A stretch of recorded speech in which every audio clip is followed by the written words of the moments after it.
Pfeffer.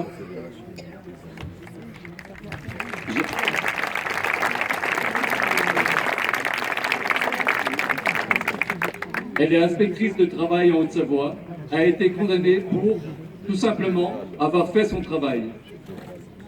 Lors d'un contrôle de l'entreprise Stéphane à Remilly, Laura Pfeffer constate diverses infractions au Code du travail. S'ensuit une succession d'événements qui mettent en lumière des manœuvres de Tefal pour l'écarter. Et la complicité de son supérieur hiérarchique, le directeur du travail lui-même. Paradoxalement, elle est poursuivie par le procureur d'Annecy et condamnée par le tribunal correctionnel d'Annecy en octobre 2015.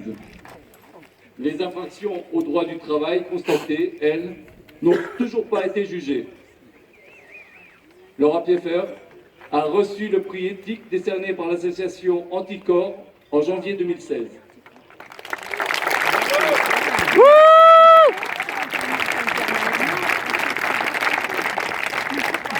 Bonjour à tous et à toutes. Alors, en tant qu'inspectrice du travail et syndicaliste, je suis fière de prendre la parole aujourd'hui sur le plateau des Glières. Cette prise de parole dans ce lieu symbolique au regard du combat que je mène maintenant depuis plus de 3 ans et dans le contexte économique, social et politique actuel m'émeut tout particulièrement. Ma présence ici prouve que chacun d'entre nous peut décider d'entrer en résistance.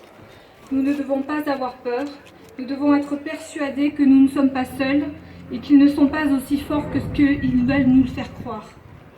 Je ne suis pas exceptionnellement courageuse, mais j'ai toujours mis un point d'honneur à conserver ma dignité.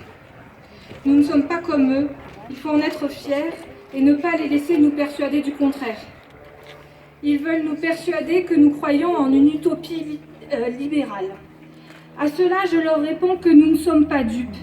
C'est eux qui ont créé, qui entretiennent un monde impitoyable, un monde sans morale, sans solidarité, sans fraternité, dans lequel règne la loi du plus fort, la loi de l'argent. Ce monde, nous sommes des millions à le subir et en avoir assez. Il est temps de dire stop une bonne fois pour toutes, sans peur et sans compromis. Lorsque j'étais étudiante et que je travaillais au McDo ou comme intérimaire manutentionnaire ou encore comme femme de ménage pour de grandes sociétés de nettoyage, j'avais déjà conscience, comme beaucoup de travailleurs, d'être exploités et malmenés. Je rêvais alors de justice et je voulais devenir à cette époque magistrat. Le quotidien était pénible et laborieux.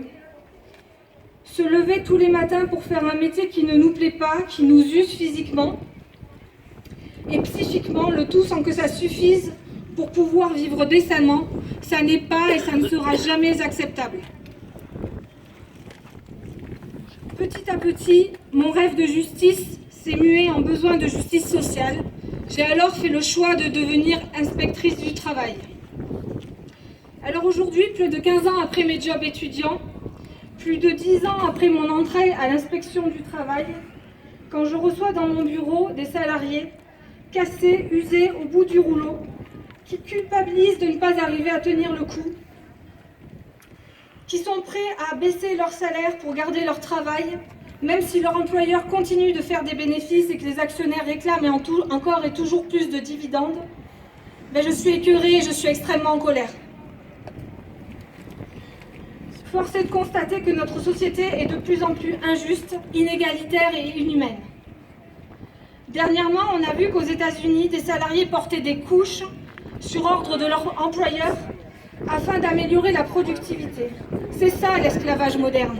Et ça existe encore, toujours et partout.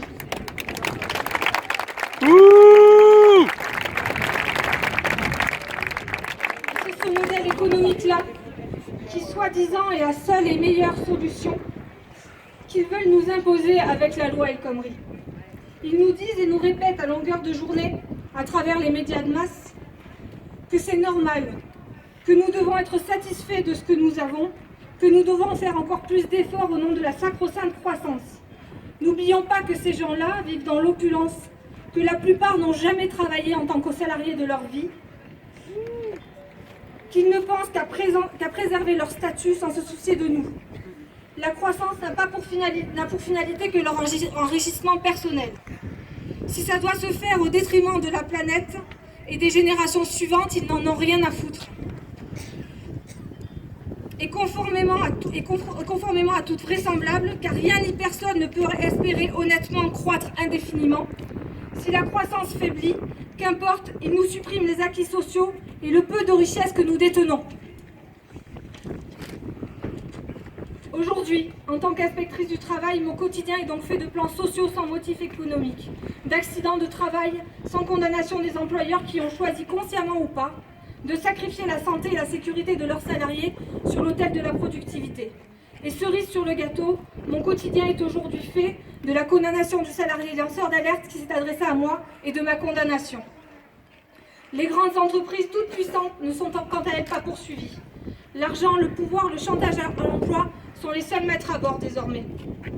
Lors du procès de LuxLeaks qui s'est tenu il y a quelques jours, le procureur luxembourgeois a été clair. La fraude fiscale à l'échelle étatique n'est pas un problème, alors que le fait d'être anticapitaliste est selon lui tellement inacceptable que ça devient condamnable. Le scandale des Panama Papers n'est déjà plus à la une des journaux, tandis qu'une personne, une Française, est condamnée à de la prison ferme pour avoir volé un paquet de pâtes et un paquet de riz pour se nourrir. Les salariés de Goodyear sont condamnés à de la prison ferme. Les salariés syndiqués d'Air France sont poursuivis en justice afin que la répression syndicale et le climat de terreur qu'ils veulent instaurer soient parfaitement clairs. Pour la justice, supprimer des milliers d'emplois, briser des milliers de vies, fomenter un complot contre l'inspectrice du travail que je suis et m'empêcher d'exercer mon métier n'est pas répréhensible. Par contre, arracher la chemise d'un DRH, retenir quelques heures un patron dans son bureau, exercer le métier d'inspecteur du travail, ça c'est aujourd'hui durement condamné. Il ne manque plus que l'insertion dans le code pénal du délit d'anticapitalisme et la boucle sera bouclée.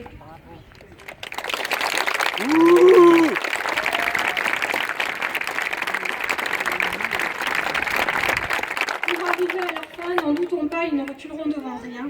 Ils détruiront tout. Ils sont en train de détruire tous les acquis sociaux gagnés de dure lutte. Ils instaurent un climat de peur généralisé en menant une campagne de répression anti-militants et anti-syndicalistes sans précédent. Ils prolongent l'état d'urgence et instrumentalisent la menace terroriste et s'en servent une fois de plus pour réprimer leurs opposants. Ils continuent leur politique néocolonialiste, arment les terroristes, bombardent des civils et une fois de plus, une fois que les populations désœuvrées demandent l'asile, ils les renvoient d'où elles viennent, sans pitié, sans scrupule, ou les parquent dans des camps, ce qui nous rappelle des heures sombres de notre histoire, ou pire, les laissent se noyer dans la Méditerranée. Et tout ça en notre nom. Le temps est donc venu d'entrer en résistance, la coupe est pleine, et la loi El Khomri est la goutte qui a fait déborder le vase. Stéphane Hessel appelait les gens à s'indigner. On peut dire aujourd'hui que depuis maintenant 3 mois, on sent enfin que l'indignation se généralise. Pour autant, ne nous leurrons pas, l'indignation, elle seule, ne suffira pas. La lutte ne fait que commencer, il faut l'intensifier. Les résistants, lors de la Seconde Guerre mondiale, luttaient contre l'envahisseur allemand et l'État français collaborationniste pour retrouver leur liberté.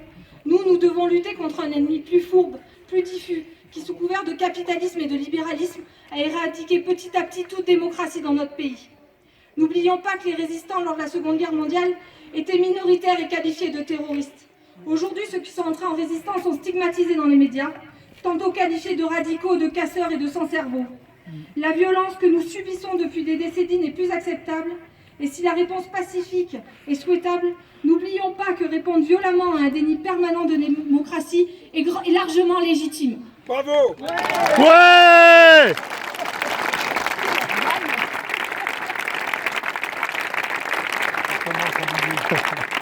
Ne nous laissons pas intimider, ne nous décourageons pas, soyons sûrs de notre légitimité et de notre capacité à nous insurger contre l'inacceptable.